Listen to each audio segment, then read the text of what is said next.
welcome again to another Sunday kickback on Off the Ball and reviewing what was a thrilling Premier League tussle between Newcastle United and Arsenal. It finished 2-1 to Arsenal.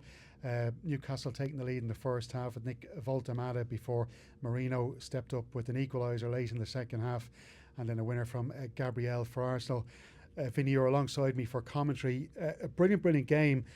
We'll go into a little bit more detail in a moment, but just what does this result mean for Arsenal in terms of and I know it is early in the season, but the Premier League race? There was a feeling that with Liverpool slipping up yesterday against Crystal Palace, that Arsenal had to win this match. Yeah, I think they probably did have to win it. It's very early in the season, and I think, to be fair to Arsenal, I think you need context of they played City, Manchester United, Liverpool, and now Newcastle away. So they've started with a tough run of games. So it would have been a long chasing back, it feels like. But at the same time, the weekend has gone perfectly for them. Instead of being sort of 8 points behind Liverpool today, they're only 5, and then they got a big win. So it was a big sort of momentum shift, you would feel, for them. The way they celebrated in terms of the staff, they knew that. And the manner in which you do it, it's hard to explain. It's the same 3 points as winning 2-0 up there, but the manner in which they've done it will have a huge galvanizing effect in the dressing room. Will have a huge sort of feel-good factor about people in Arsenal, and I think it's a massive moment for them. I think Newcastle played their part and allowed them back into the game. That's fine, but Arsenal seized the moment late in the game and were so dominant in that last 15 minutes. We'll come back to Arsenal then. Just to look at the home team, Newcastle United. So, what the result means basically is Liverpool now still on top, 15 points, Arsenal on 13, and Crystal Palace on 12 in third position, with Tottenham in fourth on 11 points, and they're joined in 11 there by Sunderland and Bournemouth City back in 10 points. Newcastle United in 15th position on 6 points after 6 matches, and just 2 points above the bottom three, again early in the season. But Newcastle United, there's been a fair few changes in personnel. They obviously lost Alexander Isak. They bring in Wissa to replace him. He's going to be out injured for a long spell. We had Voltemada starting up front. You were impressed with his performance today. He got the goal. But, you know, the longer this goes on for Newcastle, and their struggles in front of goal, which we mentioned in the preview, just 4 goals from 6 matches. Is there a little bit of concern about Newcastle United and how their season might go in the long run? Yeah, I think there is. I think they've got enough about them, particularly the midfield three is as good as any three in the league, or certainly on par with it. I think the thing that would concern me is, I think Eddie Howe probably lost him this game in one sense. In one sense, and that's what happens at the highest level. Eddie Howe's done a wonderful job at Newcastle over the last couple of years. He's sort of kept an eyes about the sort of bigger picture of the ownership of Newcastle, all of that stuff. He's managed that quite well. Losing Isak is obviously a huge blow for them. That is a hammer blow to what they're all about. But I mean, he's made a couple of changes. Players as well have made mistakes, but the changes today didn't work for him. He went to a back 5 on the 72nd minute, quite early, set in. And look, if they'd hang on and not conceded, it's the right decision. But ultimately, it cost them, because they had no outball. It didn't work for them. Substitute Anthony Gordon was playing quite well. Murphy had a big chance just before being taken off. He should have actually done better. He was 1-on-1 with Declan Rice, and Rice just about got behind him. And ultimately, Newcastle have shot themselves in the foot. Best team have won today in Arsenal. They were very dominant for a long period of time. But Newcastle have given away 3 points, and you've got to seize them moments when they're there for them, and he didn't. So there will be some criticism of Eddie Howe in terms of his decisions today and the players. I'm not saying he's under huge pressure in the sense of his job, but they've got to get going quickly. That was a big blow for Newcastle today. Yeah, and you said something interesting to me as well, because, and look, they obviously got a bit of bad luck with Livramento getting injured in that 77-minute, meaning that Lascelles had to come into the centre-back position and push Dan Burn back out on the left. But I felt Elanga wasn't getting into the game enough, that counter-attacking ability that he has, the pace to put on Arsenal under pressure, wasn't used. But you felt maybe it was that switch to a back 5 that maybe prevented that from happening. Yeah, they went with Anthony Gordon and Murphy wide, and they were a threat, and all of a sudden it wasn't that. If it had been a direct replacement like Elanga for Murphy, you'd have seen fresh legs and the same sort of ability to get the ball forward. But once they went into a back 5, it was wave after wave of attack from Arsenal, and at one stage he'd over 90% possession in that sort of 10-minute period where it was just constant Arsenal pressure. And obviously Arteta emptied his bench and was a little bit more attack-minded, and Newcastle paid the price for it and just soaked up too much pressure, and ultimately they caved under, again, 2 set pieces, but it was more than that. Odegaard had picked out a brilliant pass in behind him for Lewis Kelly that won a corner. But ultimately, from a Newcastle point of view, decision making this season on the pitch hasn't been really good. You go back to Anthony Gordon's tackle against Van Dijk that probably cost him 3 points earlier on. Nick Pope made a couple of brilliant saves, one world class save. Today at 1-1, he catches the ball from a corner. He tries a quick clearance that isn't on, and within 30 seconds, Arsenal get a corner and they score from it. So all them little moments and 5 moments are going against Newcastle at the moment, and it's a bit of a struggle for them, and you just need a win under the belt and then win soon. One high point from the Newcastle performance today, players stood out to both, was Malik Thiaw, really impressive there alongside Sven Botman.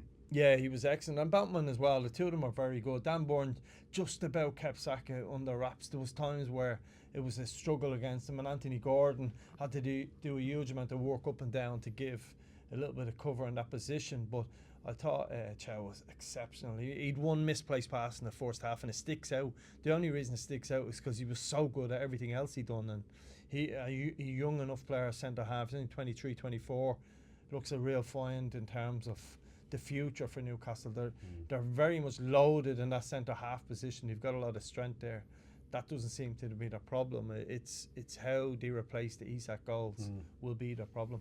And I wonder, because it did seem around the start of the summer that Eddie Howe, some of his comments, that he was almost resigned to losing Alexander Isak to Liverpool, and the club's decision to try and force him to stay, it kind of the saga just went on and on and on. And the fact then that it happened so late, it gave them so little time. I know they brought Wissa in, they've got Asula there as backup as well, but like it gave them so little time to get a quality centre forward in there. And like they put a bid in for Larson at Wolves, who I think is a really good player, but because it was so late, they didn't have any time to negotiate over him. Yeah, you would think, look, ultimately got Wissa in, so that might be in their end goal anyway, and they've obviously got as much money out of Liverpool as they possibly could. But you wonder if Wissa was training with them, was in a proper structure, wasn't as... We're seeing it with Isak at Liverpool as well. The pre-season was so unstructured that it's affected them. Isak's still not sort of up and running for Liverpool already, and Wissa has picked up an injury, which happens when you're sort of chasing your fitness. I think he was quite good at Brentford, I believe, but at the same time, he got one eye on the prize. He would have known Newcastle were coming from, and that would have been his focus. So you would think that doing that business a little bit earlier would have certainly helped them. But ultimately got the man in the door. And I think it's, as I said to you, it's more than just that striker. I think some of the individual decision making hasn't been good at different stages, and they've got punished. Like they've got punished today on 2 set pieces. Arsenal are very clever. We know Arsenal like to put 4 or 5 men behind the back post from corners. They set up like that. Rice goes short to Eze. Ultimately it ends up back at Rice's feet and he whips one in, and Newcastle haven't reacted quick enough and haven't been able to stop the Rice cross, and they got done from that, and that was the first goal from Marino, and it just went from there. Yep, Eddie Howe's managerial abilities are going to be really tested over the next few weeks with Wissa out, as we've mentioned. Livramento now looking like he's going to be a long spell on the sidelines. They got Union Saint-Gilloise in the midweek again in the Champions League. Then it's Forest at home, Brighton away. Then it's Benfica in the Champions League, Fulham and Spurs then in the league and the League Cup. So it's going to be a really difficult few weeks for Eddie Howe. Newcastle United coming up and in a very poor position in the Premier League after 6 games. Not so for Arsenal now. We're up to second, just 2 points behind Liverpool. And you did say in the commentary, Vinny, in the game, the manner of Arsenal's victory, just how they've won that game. Another late goal, a bit like Liverpool we've seen from them in the opening games of the season. like it's just going to send a huge boost of confidence around that dressing room, you'd imagine. Yeah, anyone that's been involved with a league winning team, no matter what the level is, but even if it's down in your local seven-a-side tournament, the late goals always feel that much better. It always helps that journey back from sort of Newcastle back to London for them. That will feel huge for Arsenal. That will be a big statement win in their dressing room. They'll obviously start to pour a little bit of cold water over as soon as they do their interviews and that, but be under no illusions, that dressing room is buzzing. It's like players are really, really excited about what's ahead. And obviously, as much as they say it's too early, either way, the Liverpool result yesterday and the way they've made ground on them will mean a lot to them. That was a special moment for them. I didn't see it coming. I thought Arteta was a little bit slow in his substitutions. If Odegaard was fit, you felt like he should have got on the pitch. It feels like they're still searching for something a little bit. Newcastle played into their hands as well, so a few things went away, but ultimately Arsenal done enough to win that game. The penalty should have stood in the first half. People will see it on social media here. It'll be talked about as it does between Sky, Ref Watch, and here on this show and everywhere else. We'll see it discussed, but it was a ridiculous decision, and who knows what would have happened if they had to take the early goal. But a lot of resilience for them. The strength and depth on his bench paid off today. He was able to bring on some exciting players. I think Martinelli is starting to push for a starting place as well in that team now, and that's what Arteta would want. People who were sort of almost slightly below the level last season coming into this team now and helping them kick on. So for them, everything went to plan ultimately with the late goal. In a weird way, I think this as well kind of helps Arteta from any further criticism, shall we say, because that poor me attitude was slipping into the Arsenal psyche in the second half of last season. They were moaning a lot about referee decisions, about games not going their way, all that kind of stuff. You could see it feeding into the players, and even today players are going up giving out to the referee about this, that and the other. So now that they got this win, we're not going to see Arteta going out after the game complaining about referee calls, VAR calls, all that kind of stuff as well. Well, he should complain about the referee's call because it was wrong. Where look, results change people's opinions, goals change big moments, and people, ultimately Arsenal have gone on and win today. But after 72 minutes until Newcastle made that substitution, I didn't see where Arsenal were going to get it. Ultimately, all they've done is got two set pieces, and they were two well taken set pieces. There still is a flaw in Arsenal at the moment, and they still have to find their best combinations. I mean, you can understand going away to Newcastle and playing sort of the two pivots in midfield and Rice settling back a little bit and Eze as the 10. You can understand that, and Trossard off the left to a point. But when you are chasing the game and when you're at home, you can't continuously do that, and you've got to find a balance of getting some of the better players into the team, and the question will be, where does Eze play if Odegaard is fit, if Saka is fit? You know, what is their best combinations? Do they need Zubimendi in the team all of the time? And that is the sort of better way. He has to find that, and he still feels like they're searching a little bit. I know Eze played as a 10 in his early career. He ultimately kind of ended up more as a winger, really coming in with Crystal Palace. Where do you think is his best position? Can he hold that 10 role? Yeah, I think he can, but the problem is Odegaard came on and was sensational for that sort of 5 or 6 minute period. So you're fitting him in. I mean, Saka plays. Odegaard, if he's fit and flying, you think plays. Declan Rice definitely plays. And there's a time where, you know, you can leave an Eze out of team and play Odegaard, or vice versa, have only one of those 10s. But Arteta's got to come up with a way where he's either leaving out a Rice, which he won't do, or Zubimendi at home against teams where they've got to go and win. And we've heard that talk of taking the handbrake off this Arsenal team. And what that means is, you know, Premiership is difficult. We've seen results of Brentford beating Manchester United. We've seen Palace beating Liverpool. It's not easy, I get it. But they've got to come up with a way where they're very attack-minded in midfield. And it might be a Rice, Eze and Odegaard playing certain games. That's brave. Doesn't feel like that's in Arteta's DNA. But that midfield combination is probably not as good as Liverpool combinations. But on paper, they've certainly got the same quality of players Liverpool when you compare it to Gravenberch, to McAllister, to Szoboszlai. So Szoboszlai isn't probably as good in one sense as but he's more of a goal threat. You know, McAllister does a lot more than a couple of the Arsenal players, and Gravenberch does a lot more than Zubimendi. So if you're comparing them to Liverpool, there's a bit of finding to do with the Arsenal and combinations to come with that. So it feels like they're still searching, but it's been a brilliant weekend for them.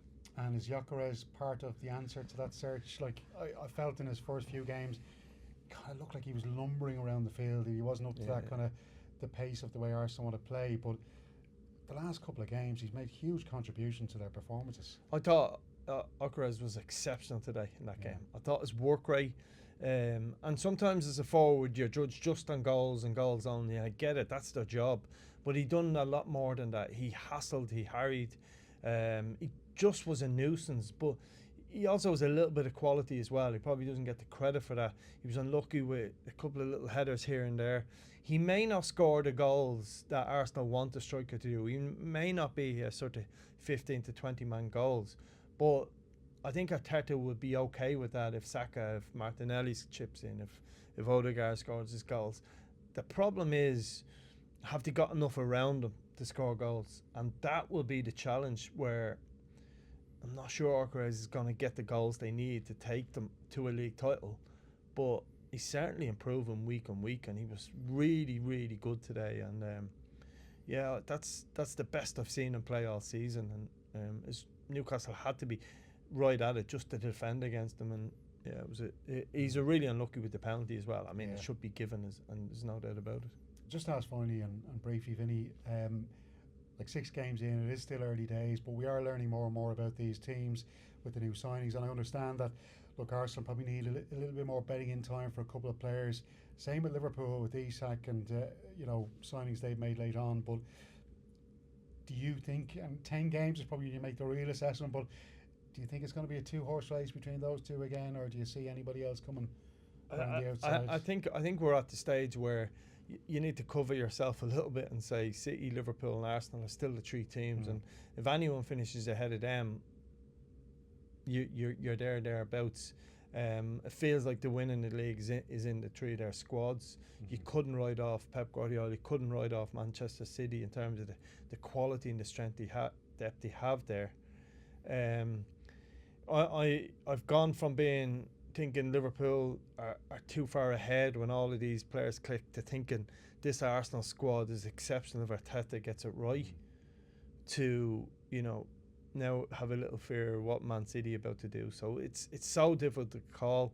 I think if Liverpool very best players click and play really well, they've probably got the best starting 11. But Arsenal have built a real strength and depth of the squad all of a sudden, and we've seen that sort of play out today late in the game. Great stuff, Vinny. Thank you very much, and thank you for listening and watching.